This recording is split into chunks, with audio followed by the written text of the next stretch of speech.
On that play coming up to court, were you looking just to maybe get enough of a separation from somebody, or were you looking to get a bigger separation, or just, give me the ball? What was your mindset? Well, I was thinking Katie was going to dribble in, kick for the 3, and then I realized she didn't lunge for Katie, so she was really up on me, so I just jabbed her and then went up. Okay, when you got the ball, did you know how much time was left? Could you hear everybody counting down or no? No, but I knew there wasn't a lot. So you knew you just had to get it and shoot it? Yeah. Were you able to square up or not? No, I felt like I was totally off balance. That's why I said yeah. off balance. From what I saw, I didn't see till the tail end. I was tweeting or something. I don't know. But when it went in, I did see you kind of went kind of berserk. Yeah. Pretty exciting. Were you concerned when they had to go look on the video to see if it was off in time? Not really. I kind of felt like I got it off in time, so I wasn't really too concerned. And if not, then we were going to go into overtime, and it was still tied. So. What,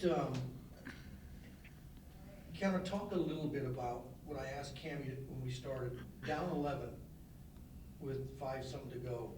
And at that point, I don't know what she told you guys, but there was a huge difference in terms of intensity and sense of urgency. You knew your back was to the wall, and you knew it was going to take a heck of a run or some good stops, and and really just, you couldn't trade baskets with it at that point. Did you feel like at that time that everybody sensed, man, we really got to do something to pull this out? Yeah, after that timeout, we knew we just had to get our edge on because we didn't want to lose again. How much of that is when you're going down the floor and you get in defense, did you feel it's kind of on you a little bit? Because I think it was pretty obvious who they were going to go to get their points. 34 is who they're going to give it to almost every time when they can. Did you feel like that was, were you on her most of the time? Yeah, I was. Did you feel like I've got to keep her away from the basket or keep her from getting a good look? Yeah, because she's a really good athlete, and if she could get shots, I'd rather live on that. We'd rather live on that than her driving to the basket. Well, like on the rebound, on the free throw, she just stepped inside of you. Were you on that side or not? That was me. She just stepped inside of you? Yeah, and just jumped pretty high. Catch her off guard or what? No, I mean, probably a little bit. She kind of jabbed in and then went into the middle, and I missed the box out, so luckily Scotty saved me on this one. Okay. You go on a 13-0 run. They call, they missed little number 2 who took, I don't know who was it that got her in the jaw.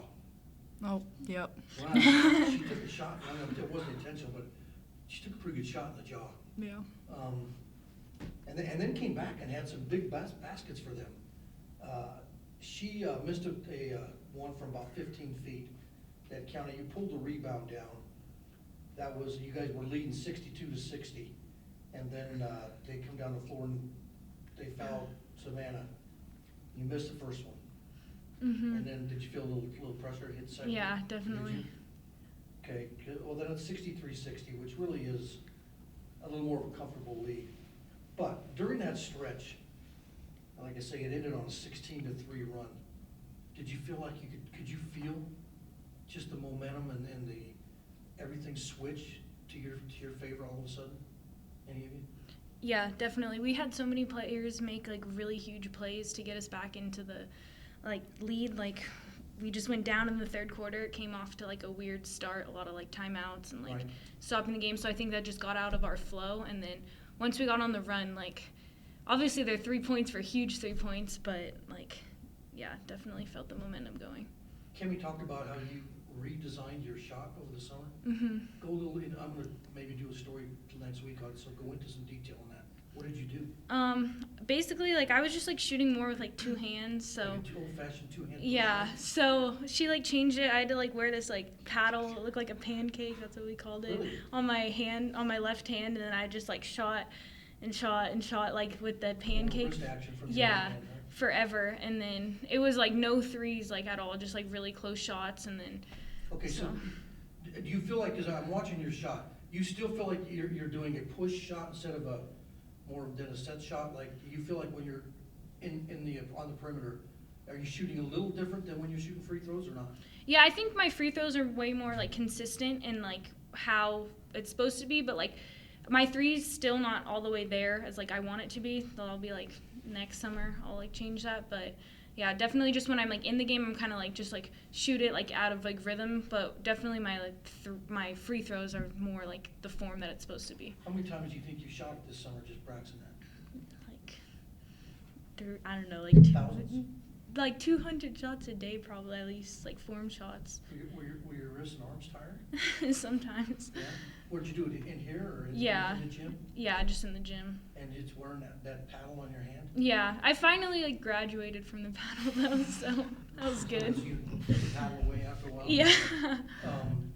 Was it difficult? I mean, when you get into habits, sometimes not good habits, but you still get into habits.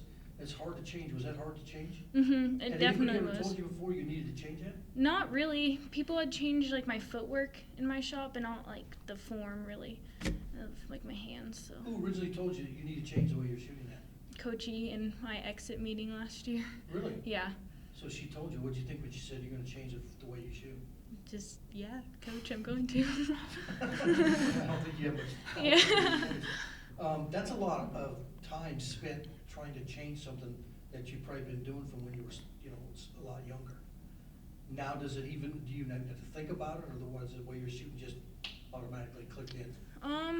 It kind of depends how far out. Like, the closer I am, the less I have to think about it. The more far out, like, the more I have to think about it, and like, because I feel like I compensate, and so it's still like it's not all the way there, but yeah. Courtney, you had a bucket in that last run, and it was about 18 feet. You were inside the 3-point circle. That cut it to 5, just from 60 to 55. Were you also kind of floating out back there, hoping just to get enough of a separation, or at least a second, to be able to get one off? Yeah, and I obviously wanted to stay behind the 3-point line, but it didn't work out that way. You probably could have stepped back, but Yeah, and so I just did a shot fake and got to the side of her, and she wasn't there, so it worked out. Kiana, then you had 2 free throws that tied it. Talk about what you feel when you're shooting those, because at that point, we're talking we're talking a minute left, but every point, whether it's a free throw or not, makes a huge difference. Did you feel pressure to hit those? Yeah, I knew that's what we needed. Otherwise, like, they could have still got those points and we lose the game. And do you say anything to yourself when you're doing that, or you just, I mean, you can't stand there forever and wait, but did you tell you, is there some kind of mental telepathy that goes through your head when you're doing that, or not? No, I was just pretty confident in it. Just shoot it? Yeah. Girls, when they got that rebound, Zaja, I'm gonna blame on you, but that tied it. What'd you feel? You got one position. Was there a sense of relief in a sense that, hey, we're tied? We'll come down and get a shot where they might foul us and give us a chance to go ahead and put it away. Was there a sense of relief that was only a shot that tied it? I mean, not really, because I knew it was a big deal, but then also, yeah, I mean, at least it wasn't a 3-point play that put them ahead. Yeah, but when she got the rebound, and I don't know if she went to the floor, but she made at least one move to her right. Did you think about, holy cow, don't foul her now and give them 3? Yeah, and I kind of wasn't there. She kind of got on the inside of me, and I know someone else helped over, so I wasn't really in the position to Even try to. Yeah, so I wasn't stepping in to definitely foul on that one, so. Yeah, it was me on that side. I was like, I'm not gonna foul her. Talk about taking these 2 wins and doing it in really, answering the bell type style on the road, because it is tougher to play on the road. I mean, I don't know how you guys, some teams love going on the road and just getting away from a routine, but you get out of a routine and you go on the road, and when you're playing 4 of your next 6 games on the road, that's a lot of time in and out of airports, getting in and off of planes, waiting for planes, probably at some point, not about freaking out, but thinking about classes, how much work has to be done. It's a whole different type mindset, is it not? And how hard is it to let that go when you're playing on the road and then try to win in somebody else's place? For me, I know when I step on the court, I kind of forget about everything. But obviously, coming up to the game, I think my homework or, oh my gosh, I got to get here, get there. But when I'm on the court, I don't really think about it. Maybe right after the game's over. But Anybody else? I mean, it's the first week of classes, so Yeah. it should be pretty good. Yeah. Yeah. Blow off. And Savannah, going back to your shot, when in pre-games then, do you really then, is there a real mental effort when you're warming up in pre-games to continue this, and not? Yeah, use it in those definitely. hands? We always shoot spot shots before every game, so just get my form back. So All right. Guys, appreciate your time. Nice job. thank you. Sarah. Thank you.